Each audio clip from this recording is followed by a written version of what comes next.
Bismillahirrahmanirrahim. Assalamualaikum warahmatullahi wabarakatuh.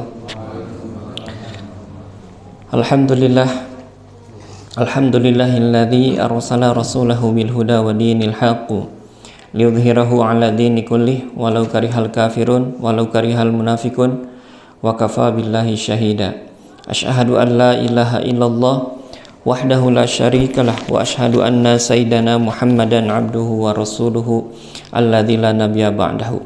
Allahumma salli ala sayyidina Muhammadin wa ala alihi wa sahbihi ajma'in.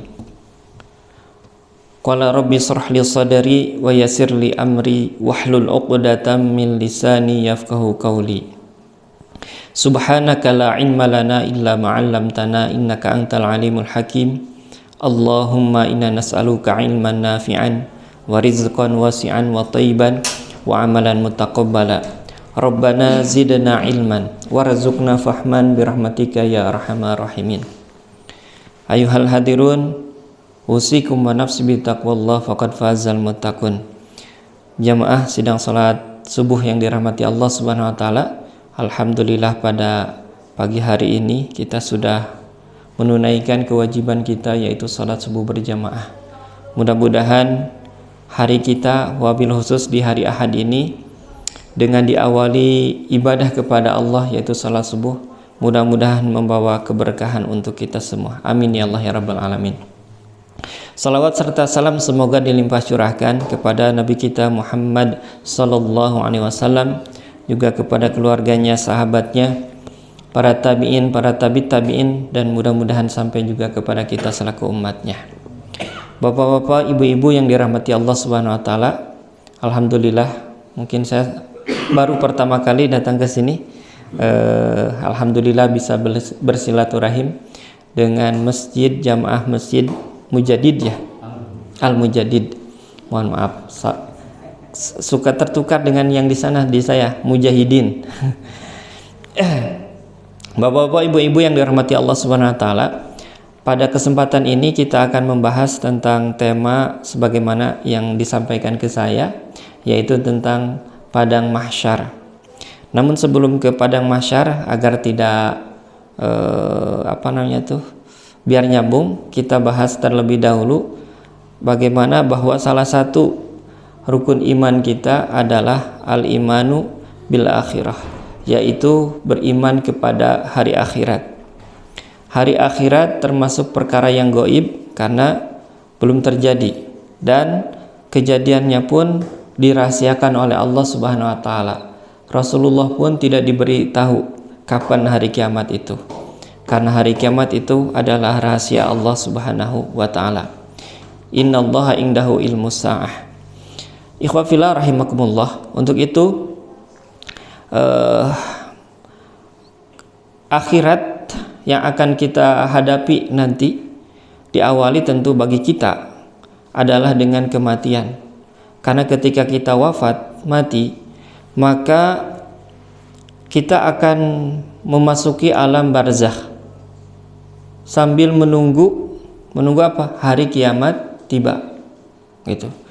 Jadi dan mudah-mudahan kita tidak mengalami hari kiamat, karena yang mengalami hari kiamat tentu adalah orang-orang kafir.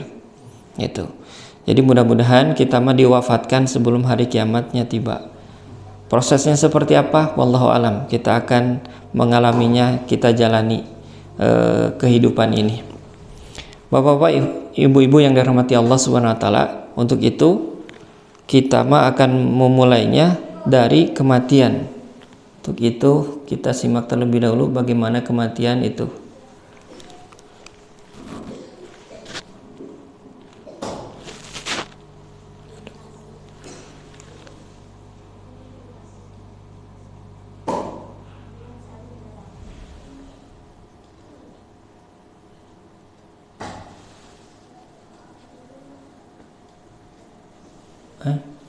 Bentar.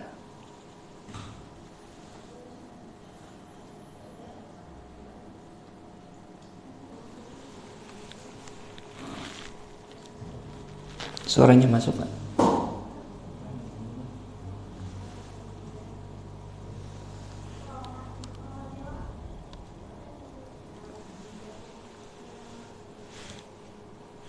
Nggak masuk ya?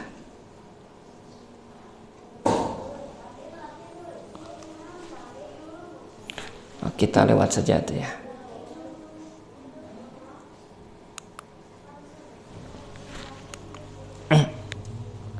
Nah, intinya tentang kematian. Jadi kematian ini setiap orang tentu ada ajalnya masing-masing. Dan kita nanti ketika setelah wafat pada hari kiamat itu, jadi ada 2 kali tiupan. Tiupan pertama terjadinya kiamat, dan semua kullu nafsin dha'iqatul maut. Setiap yang bernyawa itu pasti akan merasakan kematiannya. Kullu nafsin dha'iqatul maut wa innama tuwaffawna ujurakum yaumal qiyamah. Dan disempurnakannya amal itu sampai hari kiamat. Jadi wafat kita itu tidak berarti pahala kita ini akan terhenti, tetapi akan terus mengalir. Makanya cari pahala-pahala yang kiranya ketika kita wafat tetapi pahalanya akan terus mengalir. Sampai kapan? Sampai hari kiamat.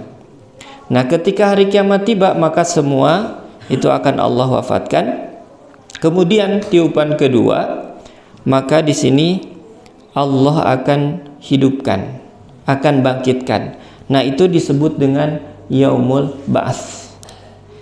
Jadi Yaumul Ba'ats, cuman ada pertanyaan enggak? Apakah bumi ini akan hancur? Hancur tidak? Hancur. Ibu-ibu hancur enggak? Digulung. Gambaran-gambaran di Al-Quran gitu ya tentang hari kiamat itu dahsyat sekali. Yang disebutkan itu ada bahwa bumi ini akan diganti. Nah, digantinya ini apakah dengan bumi baru? Kalau lihat dari keterangan dalam Al-Quran, itu bumi ini akan tetap. Nah, bumi diganti dengan yang baru itu suasananya baru. Gitu. Karena tadi kan gunung-gunung berterbangan gitu ya. Nah, itulah dahsyatnya gitu ya hari kiamat. Nah, kemudian setelah hari kiamat itu semua tadi wafat, kemudian Allah hidupkan, ya, itu namanya Yaumul Ba'ats.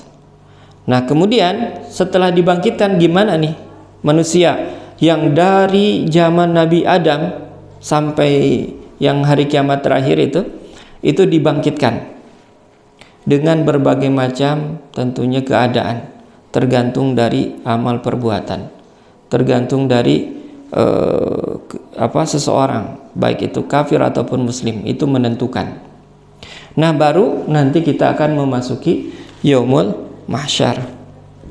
Nah, nanti yang inilah yang akan kita bahas pada kesempatan ini, apa itu Yaumul Mahsyar dan bagaimana gambaran yang diceritakan di dalam Al-Quran maupun hadis. Karena kalau kita lihat di dalam Al-Quran banyak sekali ya gambaran tentang hari kiamat. Bahkan ini nama-nama ini juga orang suka menyebutnya juga dengan Yaumul Qiyamah. Jadi Yaumul Qiyamah itu banyak namanya. Yaumul Ba'ats itu juga disebut Yaumul Qiyamah. Yaumul Mahsyar atau Yaumul Hasyr itu juga Yaumul Qiyamah. Yaumul Hisab itu juga hisab. Tapi kalau saya itu mengibaratkan dengan fase-fase yang akan dijalani ketika hari kiamat tiba. Nah, fasenya itu dimulai dari dibangkitkan, ya, dibangkitkan setiap manusia, kemudian digiring di yang namanya yaitu ada orang yang menyebutnya dengan padang mahsyar, ya. Kalau di dalam Al-Quran kebanyakan disebutkannya adalah yauma yuhsyar, hari ketika dikumpulkan, atau hari ketika yauma yajma'ukum liyaumil jam'i dzalika yaumut taghabun, hari ketika dibukakannya nanti amal-amal perbuatan kita gitu. Nah, berikutnya setelah Yaumul Mahsyar nanti yang akan kita bahas Itu nanti kita akan mengalami yaumul hisab. Nah, baru dihitung setiap amal perbuatan. Nah, di sini orang tidak semua akan memasuki yaumul hisab. Ada yang langsung ke dalam surga, ada juga yang langsung ke dalam neraka, gitu. Kemudian ada yaumul mizan. Nah, yaumul mizan adalah hari ketika ditimbangnya amal perbuatan. Kalau banyak perbuatan baik akan dimasukkan ke dalam surga. Kalau perbuatan buruk yang beratnya maka dimasukkan ke dalam neraka. Nah, baru nanti berikutnya yaumul jaza. Hari ketika dibalasnya. Tadi yang berat timbangan kebaikannya masuk surga. Yang ringan, yang berat timbangan keburukannya nanti dimasukkan ke dalam neraka. Neraka pun sama, ada tobakohnya, ada tingkatannya, ya. Jadi jahanam itu ada tingkatannya. Begitupun surga ada tingkatannya, gitu. Nah, nanti balasan itu nanti ke surga ataupun ke neraka di akhirnya itu. Di neraka yang paling ringan disebutkan di dalam surah Al-Qari'ah, wa amma man khafat mawazinuh fa ummuhu hawiyah. Dan adapun orang yang ringan timbangan kebaikannya, artinya berat timbangan keburukannya, fa ummuhu hawiyah, maka ia tempat kembalinya yaitu neraka hawiyah. Wa ma adraka ma hiya, dan tahukah kamu apa neraka hawiyah itu? Narun hamiyah. Ternyata neraka hawiyah itu adalah neraka yang mana apinya sangat panas. Di sana yang paling ringan sudah disebutkan dengan api yang sangat panas. Bahkan Rasulullah menggambarkan kaki kita menempel maka ini bergolak, gitu. Nah, itu dahsyatnya neraka. Nah, ikhwafillah rahimakumullah, kita kembali ke sini, ke yaumul mahsyar. Nah, ini ya yaumul ba'ats, tadi dibangkitkan semuanya, ya, manusia akan dibangkitkan dari zamannya Nabi Adam sampai yang terakhir. Nah, baru di sini kita akan bahas tentang padang mahsyar. Oke. Atau juga disebut dengan yaumul mahsyar. Nah, kita apa itu yaumul mahsyar, ya, kemudian dalilnya, kemudian gambaran baik itu dari Al-Qur'an ataupun sunnah, dan ini hanya sebagian, ya, yang saya cantumkan karena banyak sekali, gitu. Kemudian 7 golongan yang insya Allah nanti akan Allah selamatkan di yaumul mahsyar. Karena yaumul mahsyar itu hari dimana ketika seperti yang tadi saya bacakan di dalam surah Abasa, ya, yauma yafirul mar'u min akhihi, yaitu hari dimana yafirul mar'u min akhihi, seseorang lari dari saudaranya, wa ummihi wa abihi, begitupun lari daripada ayah ibunya. Jadi masing-masing aja. Likulli mri'im minhum yauma idzin sya'nu yughni. Setiap diri, setiap individu itu sibuk mengurus urusannya sendiri, boro-boro mikirin orang lain. Kita sendiri kebingungan, saking ketakutannya, gitu. Nah, itu. Oke, kita lanjut ke pengertiannya, kemudian dalil, gambaran serta 7 golongan. Nah, ini. Jadi yaumul mahsyar itu hari di mana, ya, salah satu nama lain dari hari kiamat, ya, suka disebut juga yaumul mahsyar. Kemudian disebut demikian karena dikumpulkannya, ya, dikumpulkan seluruh umat manusia dari zamannya Nabi Adam sampai manusia terakhir, entah siapa itu, yang jelas itu pasti orang kafir, ya. Dibangkitkan yaumul ba'ats dan dikumpulkan di sebuah tempat yang disebut dengan mahsyar. Nah, untuk apa? Untuk menunggu nanti dihisab. Setelah dihisab tadi apa? Ditimbang. Setelah ditimbang baru dijaza, yaumul jaza, yaumul barasan, gitu. Dan banyak ininya, perjalanan itu menuju yaumul jaza itu tiap orang beda-beda, gitu, ya. Nah, ikhwafillah rahimakumullah, kalau kita lihat dari artinya, dari kata hasyaro yahsyuru husran, yang artinya al-jam'u, berkumpul. Ya. Nah, sementara mahsyar itu diambil dari kata hasyara tadi, tapi yaitu menunjukkan pada isim makan. Isim makan itu tempat, ya. Tempat berkumpul gitu. Jadi hasyara yahsyuru hasyran fahuwa hasyirun wa dzaka mahsyurun. Nah, mahsyurun. Wa dzaka mahsyurun. Uhsyur la tahsyur mansar. Mahsyarun mihsarun. Mahsyar. Nah, itu mahsyar. Itu artinya tempat berkumpul. Nah, tadi manusia, dan tidak hanya manusia ya, tetapi juga jin juga sama, ya. Jin juga berkumpul untuk mempertanggungjawabkan. Nah, ini tentang al-hasyr. Di dalam Al-Qur'an ada satu nama surat ke-59, ya, di juz 28 itu ada al-hasyr yang artinya apa? Berkumpul gitu. Al-hasyr. Kemudian di surah At-Taghabun nama al-hasyr ini dzalika yaumut taghabun, ya. Itulah hari ketika dibukakannya, gitu ya, segala amal perbuatan manusia. Yauma yajma'ukum liyaumil jam'i dzalika yaumut taghabun. Jadi di sanalah nanti akan diungkapkan.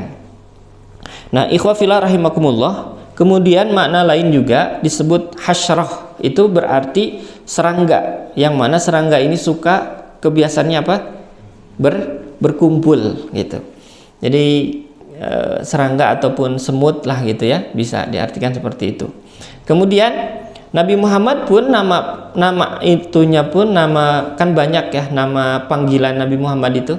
Ada Al-Amin dan juga ada Al-Hasyir. Al-Hasyir itu adalah orang yang mengumpulkan. Jadi ya sudah jadi magnet gitu. Rasulullah itu ketika beliau berbicara itu pasti akan dikerumuni, ya, dikerumuni oleh orang-orang yang beriman tentunya pada waktu itu. Bahkan tidak hanya manusia, diceritakan di dalam Al-Quran itu dikerumuni oleh bangsa jin juga gitu. Bangsa jin itu mendengarkan pelajaran dari Nabi Muhammad SAW. Nah, itu al-hasyir itu artinya orang yang mengumpulkan gitu. Ikhwah fillah rahimakumullah.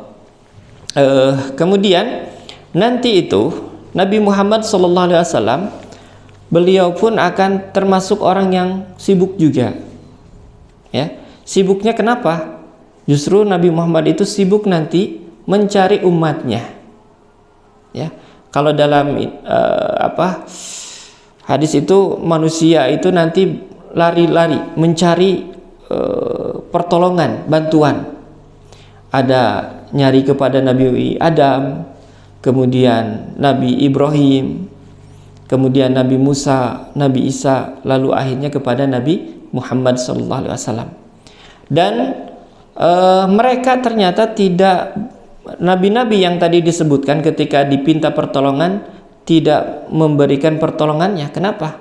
Karena mereka pun, para nabi pun pada waktu itu sibuk karena ada dosa yang telah dilakukannya. Nabi Adam karena sudah mendekati buah, ya, buah khaldi. Sebetulnya buah khaldi itu bukan namanya, ya. Khaldi itu karena disebutkan oleh iblis itu sebagai buah yang akan melanggengkan, membuat abadi itu. Makanya disebut dengan khaldi gitu. Khalada. Nah, itu kesalahan Nabi Adam, lari kepada Nabi Ibrahim. Nabi Ibrahim juga sama, pernah berbuat salah, yaitu pernah berbuat bohong. Meskipun bohongnya itu diperbolehkan lah, ya. Ada beberapa bohong yang diperbolehkan gitu ya. Bahasannya nanti lagi. Yang ketiga, yang berikutnya Nabi Musa. Nabi Musa juga sama, ya. Nabi Musa, Nabi Ibrahim, Nabi Musa juga sama ketika dipinta bantuan, pertolongan, syafaat gitu ya. Ia pun sama, tidak bisa. Kenapa? Karena dia pernah berbuat dosa. Dosanya apa? Membunuh. Jadi Nabi Musa ini pernah membunuh ya masyarakat yang di Mesir ya, sehingga jadi buronan. Nah, jadi buronan larinya ke Madian ya, lari ke Madian, kemudian akhirnya bertemu dengan dua gadis, kemudian akhirnya singkat ceritanya ditolonglah gadis itu, kemudian imbalannya itu nanti akan dinikahkan. Nah, tapi sebelum nikah itu dikasih 7 tahun ya untuk mengabdi gitu. Nah, itu Nabi Nabi Musa, sampai akhirnya beliau setelah nikah kemudian ini diperintahkan oleh Allah untuk kembali, idhab ila fir'auna innahu tagha, disuruh untuk kembali ke Fir'aun untuk berdakwah gitu. Nah, itu kita lewat. Lanjut ke Nabi Isa, juga sama, Nabi Isa juga ya. Nabi Isa juga dipinta pertolongan, tidak mampu juga, tidak bisa, sampai akhirnya ditunjukkan kepada Nabi Muhammad SAW. Nah, Nabi Muhammad inilah yang akhirnya nanti akan memberikan syafaat pertolongan kepada siapa? Tentu kata Rasulullah, kullu ummatin yadkhulul jannah, setiap umatku itu akan masuk surga kecuali ilaman aba, kecuali yang enggan. Lalu siapa yang enggan ini? Yaitu orang yang enggan ataupun benci terhadap sunnah-sunnahnya.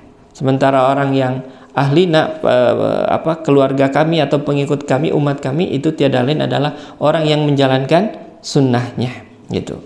Kita rame orang-orang memperingati Nabi Muhammad SAW, Maulid Nabi, tapi intinya itu menjalankan sunnahnya justru suka dilalaikan. Padahal inti dari Maulid itu tujuannya untuk apa? Mengingatkan sosok Nabi, mengenalkan Nabi, kemudian juga tentu yaitu menghidupkan sunnah-sunnah Nabi gitu. Jadi kita harus bangga dengan ajaran Nabi Muhammad. Jangan sampai kita justru membencinya, membenci ajaran Nabi Muhammad gitu. Ikhwa fillah rahimakumullah. Nah, ini tentang pengertiannya. Nah, berikutnya dalil-dalil yang juga menjadi gambaran tentang Yaumul Mahsyar ataupun hari ketika dikumpulkannya manusia. Wa yauma nusayyirul jibala wa taral arda barizatan wa hasyarnahum falam nughadir minhum ahada. Dalam surah Al-Kahfi ini Allah menjelaskan wa yauma di sini menandakan suatu hari ya. Harinya tentu bukan seperti hari kita ya, karena di akhirat beda gitu. Bahkan ukuran akhirat itu lebih panjang harinya itu ya. Nah, di sana jadi suatu masa ya, yauma itu boleh juga dikatakan suatu fase ya, fase di mana di sini pada suatu hari nusayyirul jibal, itu yang namanya gunung-gunung akan dijalankan. Gunung itu jalan gimana ya? Suka berpikiran, ternyata gunung itu juga bergerak ya, bergerak. Dan gunung itu wal jibala autada ya, dalam surah An-Naba. Itu gunung itu dijadikan oleh Allah sebagai pasek ya, paku lah bisa, penguat, pengokoh. Karena kalau nggak ada pengokoh ini, maka goyanglah gitu. Dan gunung yang kita lihat muncul itu adalah permukaannya, sementara akarnya ataupun yang ke dalamnya itu lebih panjang lagi. Kayak seperti paku kan, paku itu yang atasnya kan hanya sedikit ya nonjolnya, tapi ke bawahnya itu panjang. Nah, itu gunung. Kemudian dan kamu akan melihat bumi batarol arodo, dan kamu melihat bumi barizatan, yang mana bumi itu datar. Nah, jadi nanti suasananya rubah, akan jadi datar ya, jadi datar. Nanti di hadis ada datarnya seperti apa. Wa hasyarnahum, dan kami kumpulkan mereka, falam nughadir minhum ahada, dan tidak ada orang yang terlewatkan. Jadi nanti akan dikumpulkan itu. Kemudian berikutnya, wa inna rabbaka huwa yahsyuruhum, dan sesungguhnya rabbaka Tuhanmu yahsyuruhum akan mengumpulkan mereka, innahu hakimun alim, sesungguhnya dia maha bijaksana lagi maha mengetahui.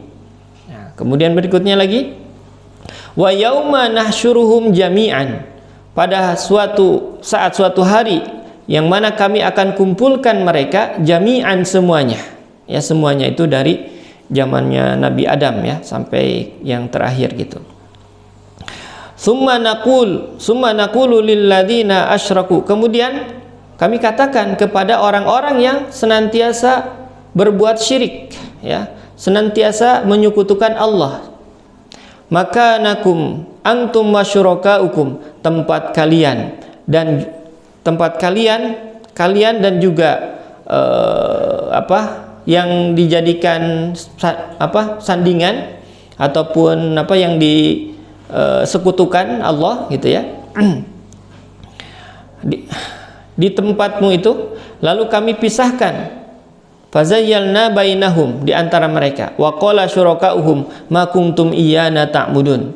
Nah, jadi nanti itu yang disembah lah gitu ya, itu mereka akan mengatakan kamu sekali-kali tidak pernah menyembah kami, jadi tidak dianggap gitu. Jadi nanti itu saling hujat menghujat gitu di padang mahsyar itu. Berikutnya, wa yauma yahsyuruhum ka'allam yalbathu illa sa'atan. Dan ingatlah akan hari yang dimana waktu itu Allah mengumpulkan mereka. Mereka merasa di hari itu seakan-akan mereka tidak pernah berdiam tinggal ya di dunia ini, hanya sesaat saja.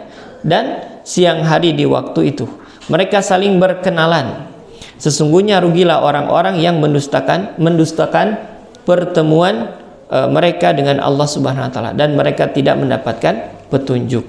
Jadi ada orang itu merasakan sebentar, ada juga tiap orang beda-beda nanti. Oke, ikhwafillah rahimakumullah. Berikutnya, nah ini kita ambil ininya langsung. Sami'tu, aku mendengar Nabi sallallahu alaihi wasallam berkata, yaqulu yusyarun nasu yaumal qiyamati ala ardi bayda'a afra'a ka qursatin naqi. Qala Sahlun aw ghairuhu laisa fiha ma'lamun li ahadin. Jadi aku mendengar, yang aku ini Abu Hamzah mengatakan, aku mendengar Sahal bin Sa'ad mengatakan, aku mendengar dari Nabi sallallahu alaihi wasallam, beliau bersabda, pada hari kiamat manusia dikumpulkan di atas tanah ya, putih cemerlang bagaikan roti yang bersih. Nah, ini kita menggambarkannya seperti Nabi menggambarkan seperti itu. Roti ya, putih terhampar gitu. Cuman kalau roti kan ada ujungnya. Kalau ini di padang mahsyar itu nggak tahu ujungnya itu gitu. Pandangan kita tuh seperti kita melihat laut kan, nggak tahu tuh laut itu ujungnya gitu. Terlihat ya itu masih laut aja gitu. Nah, itu gambaran ini sebagai dalil dari hadis Nabi Muhammad SAW. Berikutnya, nah ini gambaran di padang mahsyar itu. Nanti manusia itu setelah dibangkitkan kemudian dikumpulkan itu ternyata dalam keadaan telanjang ya, dalam keadaan telanjang.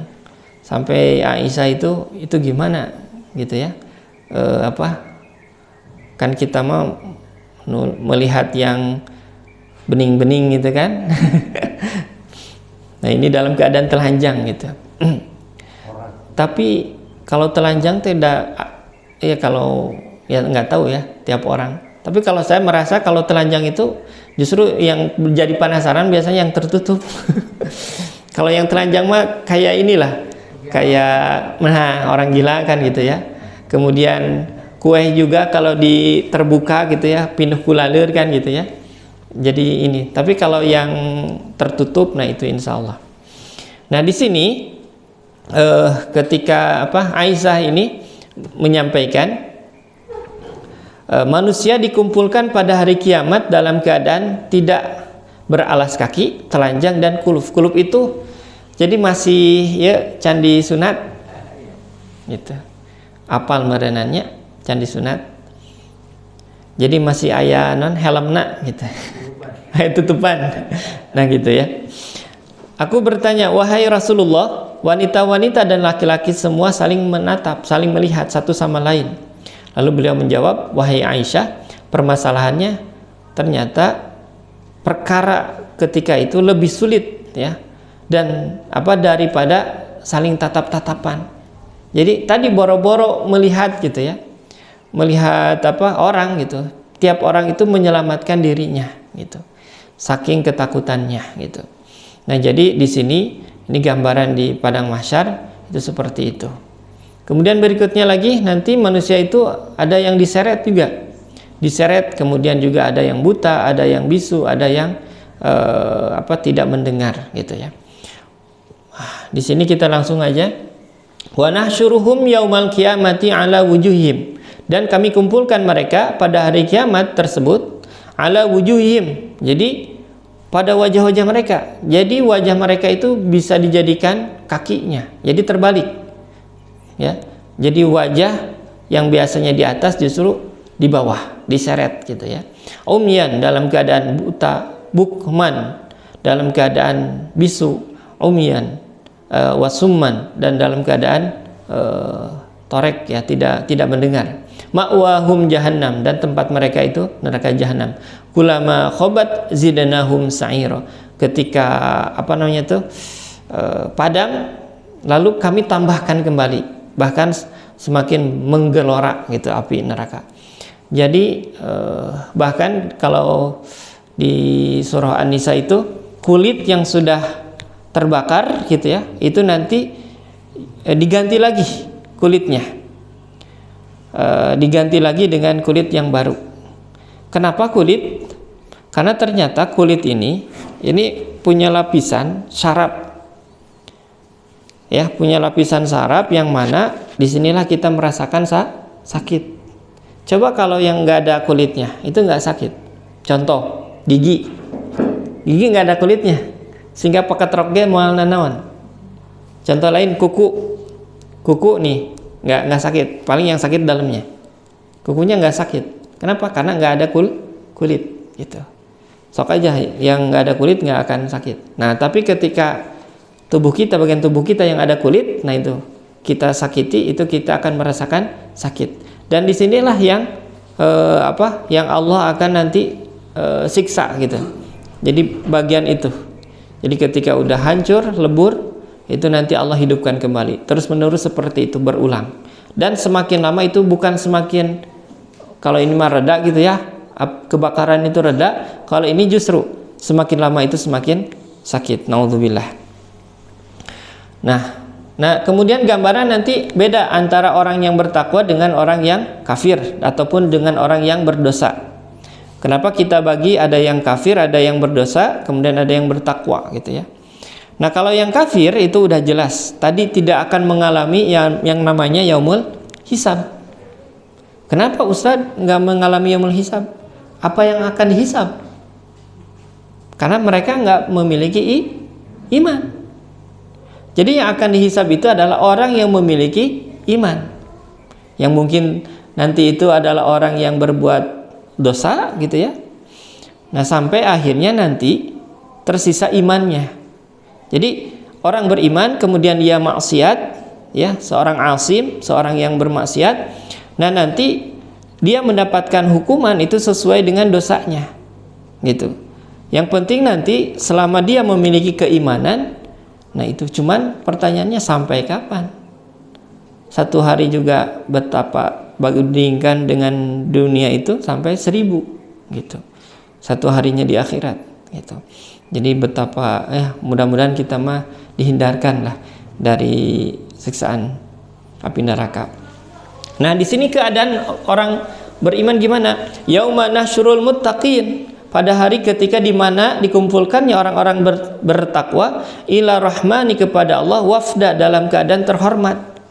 Jadi orang-orang bertakwa itu bahkan berbaris ya. Kemudian nanti itu malaikat juga berbaris, nanti itu makhluk Allah, jin juga sama ya, itu akan berbaris, bersab-sab nanti. Nah, tentu nanti setiap orang itu tadi beda-beda ya, keadaannya tergantung dari amal perbuatannya. Sementara kalau orang yang kafir atau orang yang berdosa di sini disebutkan yauma yunfakhu fi sur, pada hari ketika ditiupnya sangkakala, ya. Wa nasyurul mujrimin, kemudian kami kumpulkan orang-orang yang mujrim. Mujrim ini orang yang berbuat dosa. Yauma idzin, pada hari itu, zurqa, dalam keadaan muka yang biru, ya.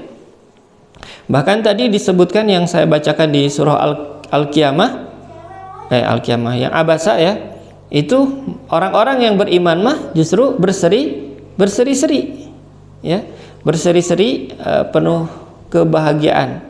Tetapi orang kafir justru sebaliknya, mereka malu, ya. Misalnya di dalam surah Al-Ghasyiyah, hal ataka hadithul ghasyiyah wujuhu yawma idzin khasyiyah, malu, dia tertunduk, amilatun nasibah, karena mereka memiliki amal tetapi sia-sia, tidak ada manfaatnya. Nah, ini kemudian juga keadaan di yaumul hasyr itu diantaranya matahari, ada matahari sama seperti kita, cuman tadi keadaannya siksaan itu mereka merasakan panasnya itu. Cuma nanti beda, untuk orang beriman nanti akan Allah lindungi, gitu, ya. Sehingga ada kan hadis Nabi yang tentang 7 golongan. Nah, 7 golongan itu 7 golongan yang akan Allah lindungi ketika tidak ada yang menolong kecuali naungan. Naungan itu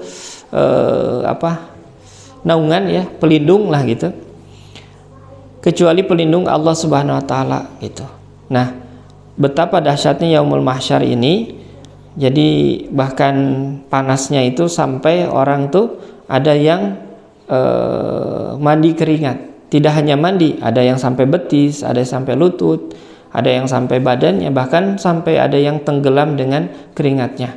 Wallahu alam seperti apa gambaran yang kita mandi dengan keringat. Kita pun mungkin pernah yang namanya sauna, ya, ataupun ini merasakan betapa panasnya, gitu, ya, ketika kita di sauna.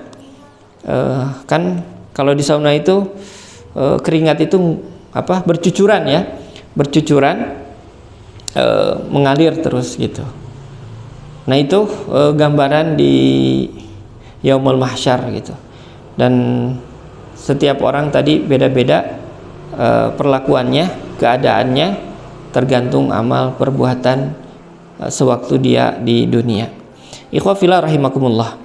Nah, ini diantara nanti di yaumul hasyr, yaumul mahsyar ini yang akan Allah selamatkan, yang akan Allah lindungi, yaitu 7 golongan ini. Yang pertama, kata Nabi, an Abi Hurairah radhiyallahu anhu anin Nabi sallallahu alaihi wasallam qala sab'atun, 7, yudhilluhumullahu, Allah akan memberikan lindungannya, yaumal qiyamati, pada hari kiamat, fi dhillihi, pada naungannya, yauma la dhilla illa dhilluhu, pada hari ketika tidak ada naungan kecuali naungan Allah, dia Allah. Yang pertama, imamun adilun, yaitu pemimpin yang adil. Nah, pemimpin yang adil ternyata bahkan juga termasuk golongan yang akan cepat juga nanti masuk ke dalam surga, ya, kalau adil. Tapi muntah adil mah justru akan diperhitungkan lah, gitu, ya. Bahkan ketika masyarakatnya itu tidak mendapatkan keadilan, nah, mereka itu yang melakukan, baik itu hakim ataupun qadhi yang memutuskan kemudian salah, gitu, ya, para saksi, pokoknya ketidakadilan itu akan dipinta pertanggungjawaban. Kalau pemimpin ini tidak adil dalam penerapannya, gitu, ya, pasti ini akan kacau tuh, hukum. Jadi kalau mempermainkan hukum nanti akhirnya kacau, gitu. Dan jangan sekali-kali mempermainkan, karena kalau udah nanti hukum rimba, nah ini bahaya, gitu. Ini yang bahaya. Makanya para pemangku kebijakan, wabil khusus para penegak hukum, jujurlah dalam menegakkan. Jangan karena uang ataupun harta kalian akhirnya berat sebelah. Kalian tidak berlaku adil. I'dilu huwa aqrabu littaqwa. Bahwa adil itu ternyata akan mendekatkan kepada ketakwaan. Jadi semakin bertakwa seseorang, takut pada Allah, maka insya Allah dia akan semakin adil. Tapi kalau jauh dari Allah, tidak takut sama Allah, maka dia pasti tidak akan berlaku adil. Dan banyak di antara kita, ya boleh dikatakan oknum-oknumnya, baik itu penegak hukum, itu ternyata tidak takut sama Allah. Allah saja tidak ditakuti, apalagi manusia gitu. Nah ini. Kemudian wasyabun nasya'a fi ibadatillah. Seseorang di sini disebutkan syabun. Syabun itu pemuda, ya. Syabab jamaknya sabab.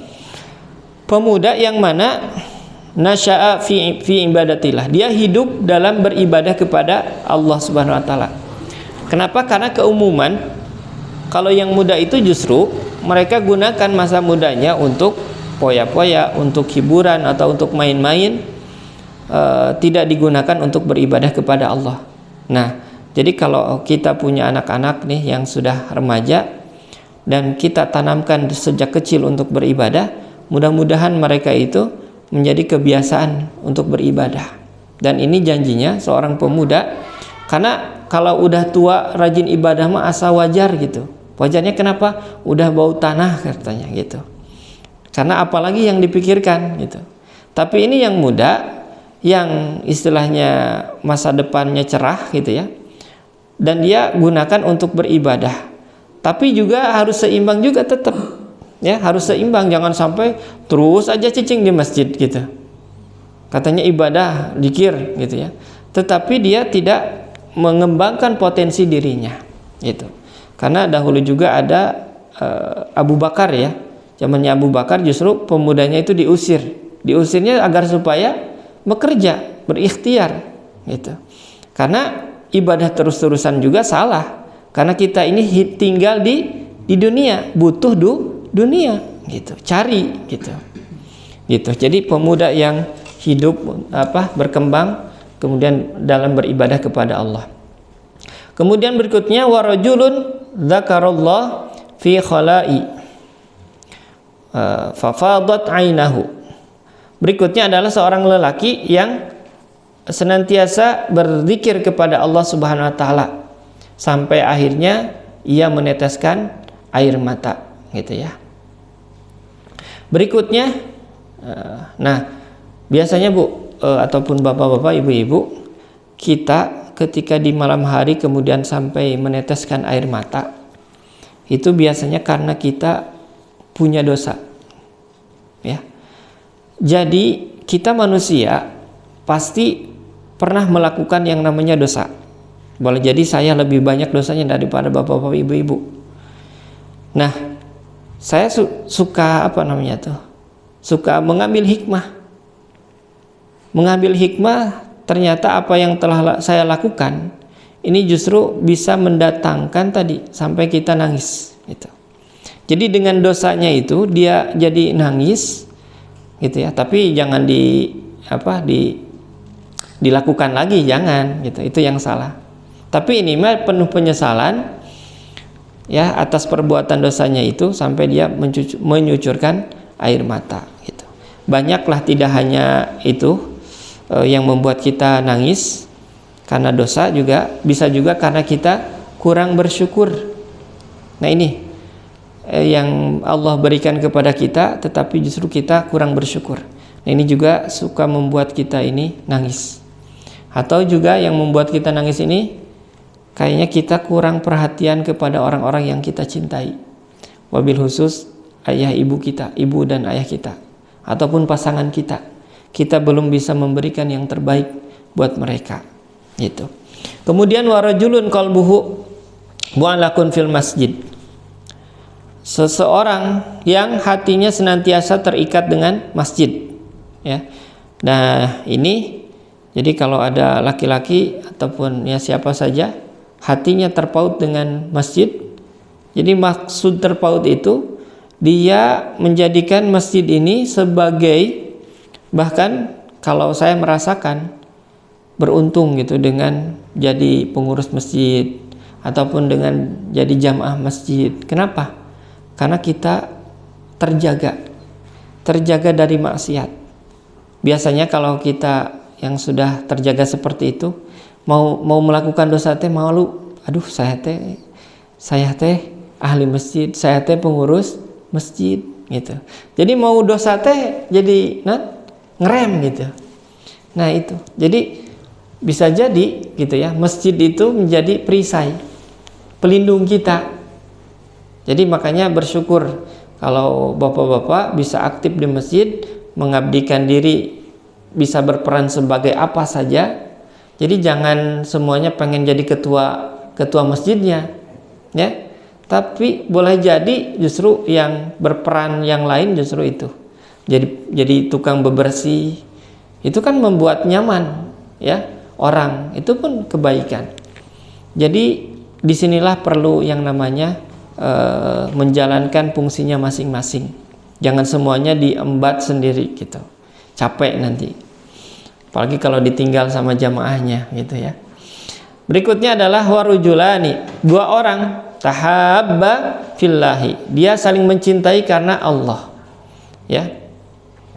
Warajulun da'athu imra'atun. Dan berikutnya seseorang laki-laki yang diajak oleh seorang perempuan, datu mansibin wa jamalin ila nafsiha, yang mana si perempuan ini sangat menggiurkan, ya, baik itu wajahnya, baik itu penampilannya, pokoknya gitu, sehingga ketertarikan, dan itu sebuah wajar, ya.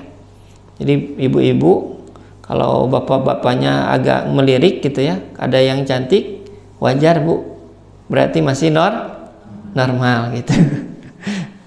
Dan karena memang udah sunatullah bahwa salah satu ujian terberat bagi laki-laki itu adalah wanita.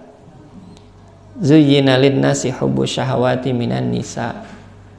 Ternyata yang disebutkan itu adalah perempuan. Entah kalau ibu-ibu biasa mah ujiannya apa? Ibu-ibu apa ujiannya paling terberat? Belanja, harta. Itu harta. Anak juga bisa. Jadi dipanggil tuh, tetapi diajak untuk maksiat lah gitu. Lalu dia mengatakan qala inni akhafullah, aku takut Allah. Nah ini berarti dia berusaha dari menghindari kemaksiatan. Gitu. Jadi menghindari kemaksiatan ini termasuk orang yang akan mendapatkan naungan Allah. Dan terakhir, warajulun tasaddaqa bisadaqatin fa akhfaha hatta la ta'lama shimaluhu ma sana'at yaminuhu. Jadi seseorang yang bersedekah dan dengan sedekahnya itu dia sembunyi-sembunyi sampai tangan kanannya itu, tangan kirinya tidak tahu apa yang diberikan oleh tangan kanan. Nah, meskipun di dalam Al-Quran itu juga disebutkan bahwa innalladzina yatluna kitaballahi wa aqamus salata wa anfaqu mimma razaqnahum sirra wa alaniyah.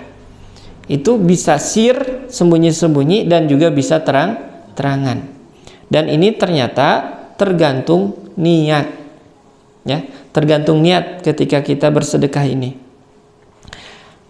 Niatnya, dan kita nggak usah mempermasalahkan orang bersedekah, baik mau sir atau terang-terangan, ya terserah. Itu mah urusan dia.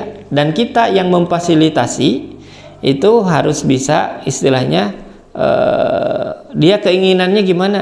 Nggak usah ditulis hamba Allah aja tulis. Kalau enggak ya tulis namanya aja tulis sesuai dengan permintaannya gitu, atau sesuai dengan aturannya kita. Nah, jadi boleh secara terang-terangan atau sembunyi-sembunyi, dan itu tergantung dari niatnya. Dan boleh jadi yang terang-terangan justru lebih banyak pahalanya. Kenapa? Dia bisa saja menjadi pelopor kebaikan. Makanya kalau bisa ketika dimulai ini ada rehab misalnya, atau lagi ngebangun apa gitu. Wah, Pak buru-buru, wah saya nih yang pertama gitu. Nah, buat apa? Buat jadi contoh gitu. Dan ketika nanti mengikuti yang lain, wah itu pahala tuh ngalir banyak. Makanya orang yang paham Al-Quran itu diantaranya kan terbagi 3 ya. Ada zalimul li nafsih, ada muqtasid, dan ada sabiqum bil khairat. Nah, kita harus menjadi sabiqum bil khairat. Jadi ketika ada kebaikan, kita ini harus menjadi pelopor. Pelopor itu bukan Yamaha ya, kan Yamaha selalu di depan kan gitu ya. Tetapi ini ketika ada kebaikan, kita menjadi orang yang as-sabiqunal awalun, orang yang pertama-tama lah untuk menjadi penggerak kebaikan gitu. Karena pahalanya tadi, mandala ala khairin, siapa yang menunjukkan pada kebaikan, falahu asru mislu ajrihi, maka ia akan memperoleh seperti orang yang mengerjakannya tanpa mengurangi amal dia gitu. Nah, yukhafillah rahimakumullah, mudah-mudahan nanti di yaumul mahsyar atau padang mahsyar, padang itu hamparan lah gitu ya, dimana nanti manusia berkumpul. Wah, berarti dengan berbagai macam ininya ya, kondisinya gitu ya, mukanya juga berbagai macam, bahkan juga ada bisa muka hewan, keadaannya macam-macam. Jadi tidak di Al-Quran itu ada sudut pandang gambaran, ada sudut pandang bagi orang kafir, ada sudut pandang bagi orang pendosa, ada sudut pandang bagi orang beriman bertakwa. Makanya macam-macam gambarannya. Nah, itu kalau bisa dikumpulkan keadaan seperti di padang mahsyar, dan itu nanti tergantung setiap orang gitu. Oke, ikhwafillah rahimakumullah, ini saja yang dapat saya sampaikan. Mungkin kalau ada yang mau ditanyakan, mangga silakan. Mangga. Ya. Kan sudah Rasulullah dan para sahabatnya itu kan masuk surga itu tanpa hisab. Lalu orang yang tidak termasuk itu, sejauh mana kalau kita berdoa atau boleh atau bagaimana kemakbulannya ketika kita berdoa, ya Allah, masukkanlah hamba ini surga Firdaus tanpa hisab. Bagaimana? Rasulullah jelas beliau ini adalah orang yang pertama nanti yang akan membukakan pintu surga, dan beliau pun adalah yang akan mendapatkan tempat yang tertinggi, sudah dijanjikan oleh Allah Subhanahu wa taala. Nah, kemudian dan tentu orang-orang yang spesial ini contoh seperti apa? Ya tadi yang para sahabat itu sama, sahabat juga ada yang dihisab, ada yang tidak. Yang tidak ini contoh adalah orang-orang yang mati syahid ya di jalan Allah gitu ya. Kemudian juga orang-orang yang spesial lah, yang nanti tidak mengalami hisab gitu. Kemudian kita bagaimana? Nah, kita berharap tentu ketika meminta, maka mintalah yang paling tinggi. Nah, jadi kalau kita minta surga, kata Rasulullah, mintalah surga Firdaus. Jangan sampai urang mah cukup surga Aden ya gitu.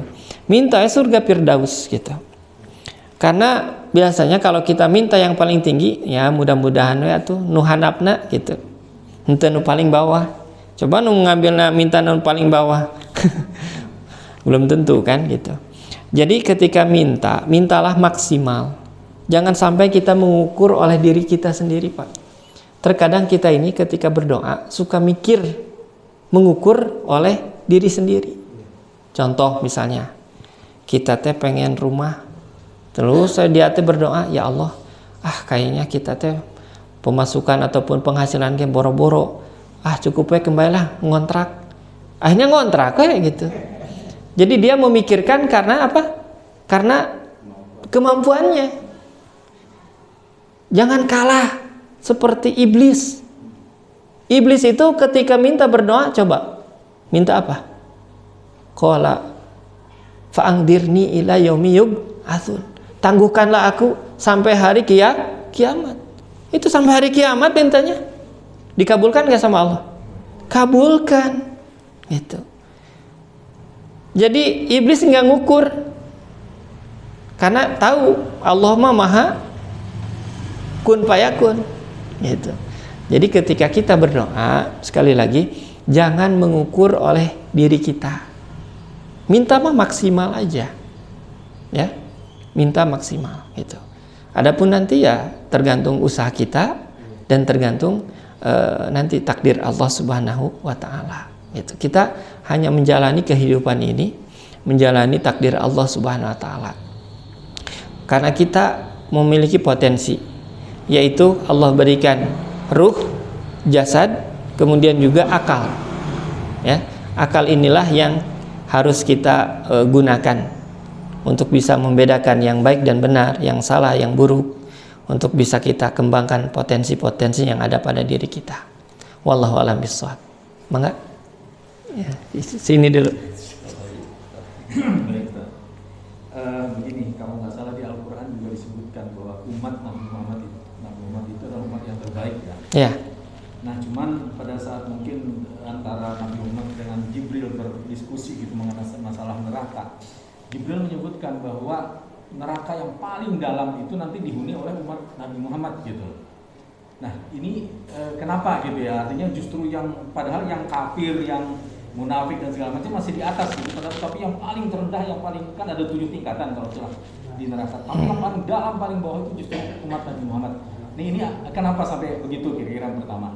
Kemudian juga yang kedua, Ustaz, di surat Al-Waqiah itu kan disebutkan ada suratul minal awalin wa qalilun minal akhirin, kira-kira begitu ya. Jadi ada disebutkan yang seolah-olah penafsirannya itu bahwa umat sebelumnya itu lebih banyak gitu loh yang masuk ke surga dibandingkan dari umat Nabi Muhammad gitu. Tapi di sisi lain nanti di Al-Waqiah yang 39 juga disebutkan lagi suratul minal awalin wa suratul minal akhirin. Jadi agak membingungkan gitu antara dua informasi ini gitu. Ustaz, mohon penjelasannya. Ya.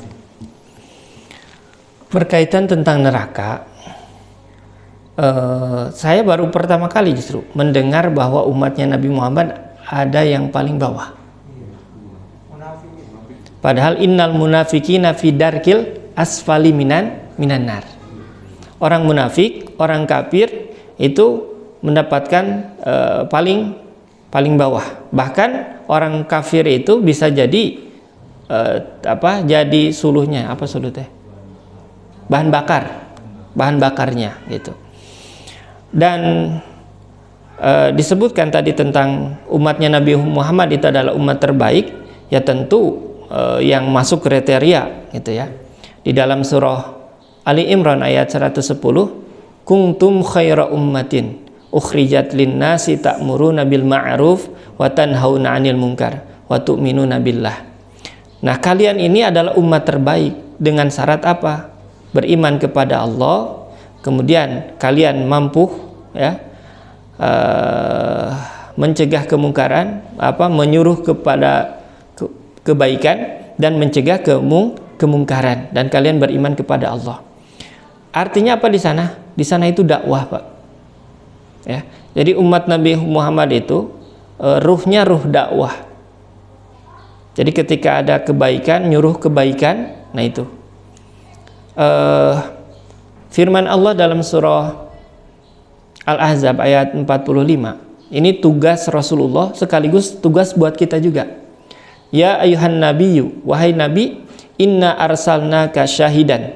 Sesungguhnya kami mengutus engkau itu sebagai saksi, wa mubasysyira wa nadhira, sebagai penggembira, pemotivasi, pemberi kabar gembira. Kemudian wa nadhira, dan juga pemberi peringatan. Wa da'iyan ilallahi biidnihi wa sirajan munira, dan juga punya tugas sebagai dai, penyeru, pengajak gitu. Nah, jadi kalau kita ruhnya umatnya Nabi Muhammad itu dakwah gitu, mengajak apa yang telah kita dapatkan sampai kepada kita sampaikan lagi ke yang lain gitu. Jadi sekali lagi tadi bahwa umatnya Nabi Muhammad suatu saat, apalagi yang memiliki keimanan gitu ya, itu pasti akan masuk surga gitu. Cuma nanti ada yang mungkin hinggap dulu gitu ya.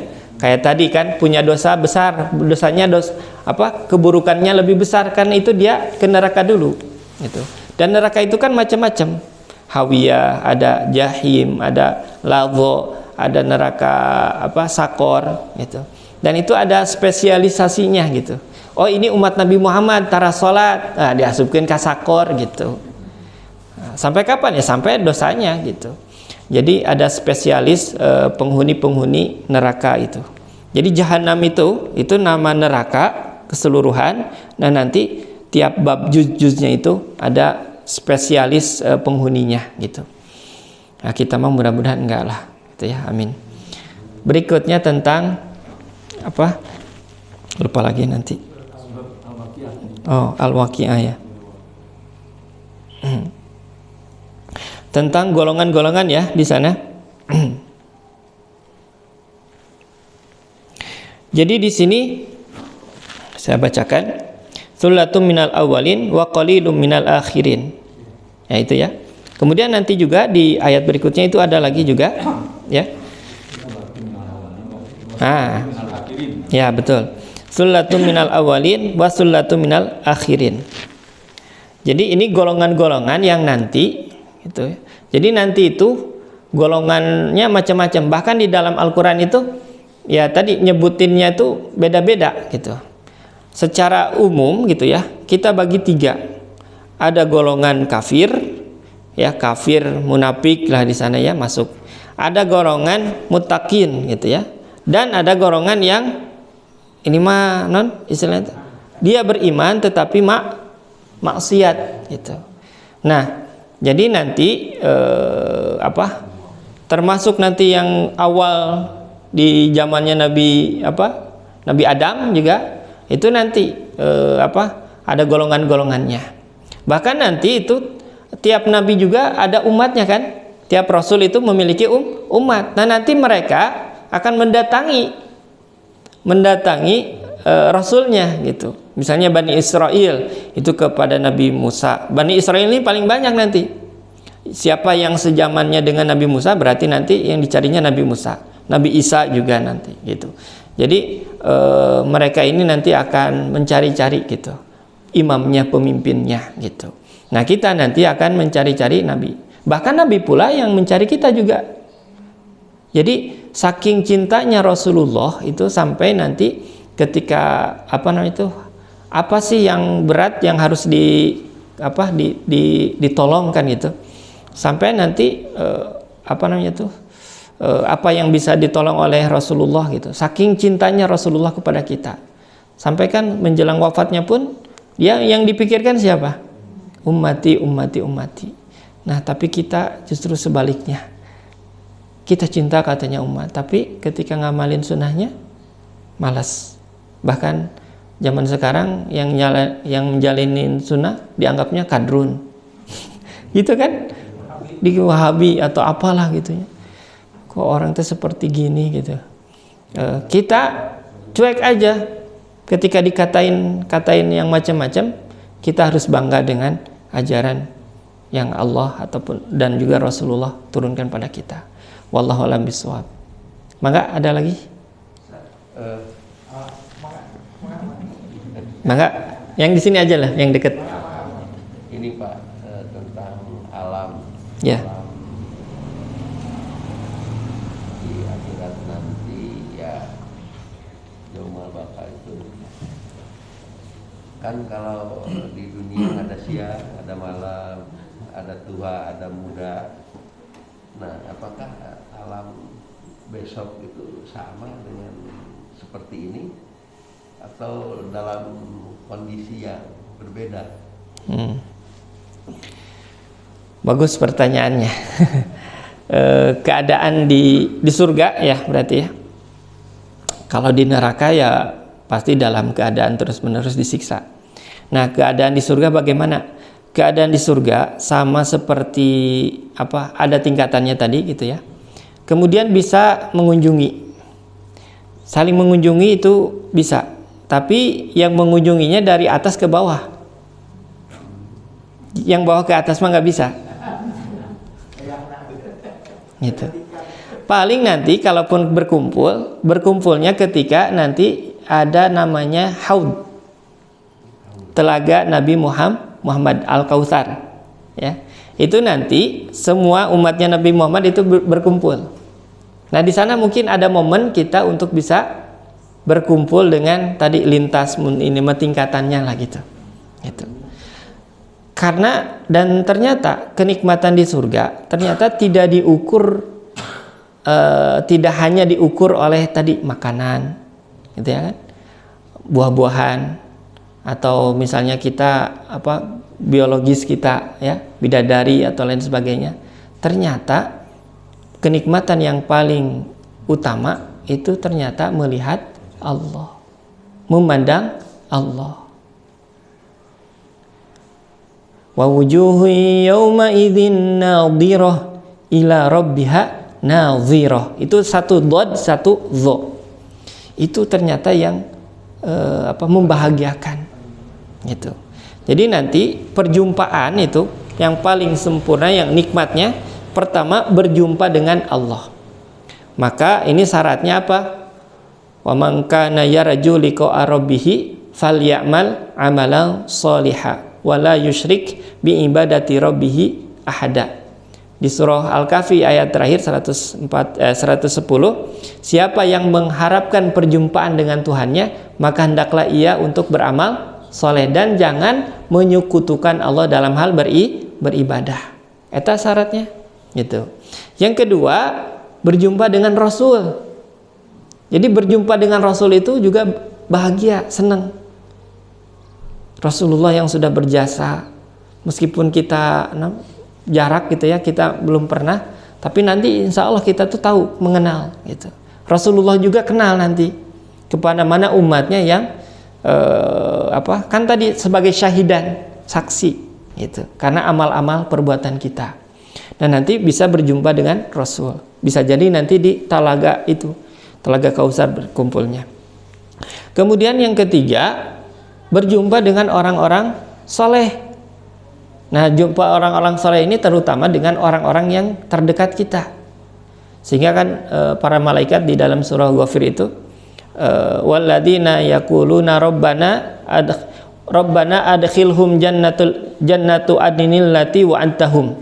Wahai Tuhan kami, masukkanlah mereka. Ini doa para malaikat kepada orang-orang beriman ya. Masukkanlah mereka ke dalam surga Aden. Alladzi wa antahum, yang telah engkau janjikan kepada mereka. Itu. Waman sholaha min abaihim, yaitu orang yang soleh di antara golongan orang tua mereka. Wa azwajihim, pasangan suami istri kita. Wa dzurriyyatihim, dan juga keturunan mereka, anak cucu kita.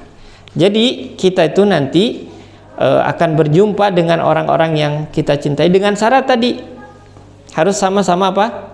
Soleh, beriman. Itu. Kalau nggak beriman, nggak soleh, yang terpisah lah. Itu. Makanya yang kita khawatirkan, terutama kita sebagai bapak-bapak ya, tugas kewajiban kita yang utama itu adalah menyelamatkan, menghindarkan keluarga kita dari api neraka. Dalam surah At-Tahrim disebutkan kan ayat 6, ya ayyuhalladzina amanu qu anfusakum wa ahlikum nar. Wahai orang-orang yang beriman, jagalah kalian dan juga keluarga kalian dari api neraka. Eta tugas utama yang paling penting seorang laki-laki itu. Bukan nafkah. Nafkah itu berikutnya. Dari tingkatannya itu, ya. Tingkatan kewajiban kita. Nah, kemudian keadaan kita gimana? Ya, itu kita dalam keadaan muda. Jadi bapak-bapak nanti muda lagi, seperti usia yang muda lah. Jadi nanti gimana membedakan ayah ibu? Ya nanti juga tahu lah, gitu. Oh ini ibu saya, oh ini bapak saya, gitu ya. Kok lebih ganteng misalnya. Jadi nanti kita dalam keadaan muda, ya. Jadi nggak ada yang tua. Makanya ada kan kisah tentang yang nenek-nenek tadi, gitu ya. Ketika ternyata oleh Rasulullah dianggap dihurian lah gitu, bahwa nenek mah nggak akan masuk surga gitu. Kenapa ya? Karena di surganya nggak ada nenek-nenek gitu. Jadi nenek-neneknya nanti akan berubah menjadi gadis gitu. Gadisnya pun itu menarik, disebutkan dalam surah anaba tuh montok mun urang manon pepel lah gitunya bahenol cenah teh gitu. Apalah ada laki-laki mah gitu. Wallah bisa. Ya keadaan ya seperti itu keadaannya. Cuman ya waktunya nah ini baunya misalnya seperti apa gitu ya. Siang malam itu ada gitu. Gitu. Mangga Pak. Oh, waktos. Atas wae ya. Alhamdulillah hatur nuhun. Abdi tos capek da. Ya. Alhamdulillah hatur nuhun kasadayana Bapak Ibu. Sunda iya biasa. Oh ya. Alhamdulillah saya cukupkan ya pertemuan pada pagi hari ini. Mudah-mudahan ada kebaikan buat kita ibu-ibu dan juga saya juga sebagai bagian dari apa namanya tuh tadi wadzakir fa inna dzikra tanfa'ul mu'minin, dan beri peringatanlah, beri nasihatlah, karena nasihat peringatan itu ternyata bermanfaat bagi orang-orang yang beriman.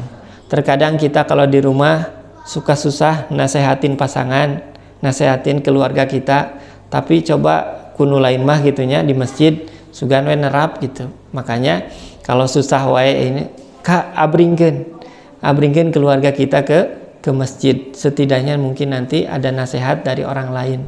Terkadang kan gitu sama keluarga sesama kita makan hese kan gitu, ego gitunya. Nah mudah-mudahan orang yang lain yang memberikan nasihat itu bisa masuk gitu. Demikian yang dapat saya sampaikan. Sekali lagi mohon maaf apabila ada khilaf dan kekurangan dari saya, dan mudah-mudahan Allah pertemukan kembali di waktu dan tempat lain. Dan terima kasih atas atensi dan perhatiannya. Mudah-mudahan semuanya kita bisa istiqomah. Mari kita akhiri dengan tahmid dan doa akhir majlis. Alhamdulillahirabbil alamin. Subhanakallahumma wa bihamdika asyhadu an la ilaha illa anta astaghfiruka wa atubu ilaik. Jazakumullahu khairan katsiran. Wassalamualaikum warahmatullahi wabarakatuh.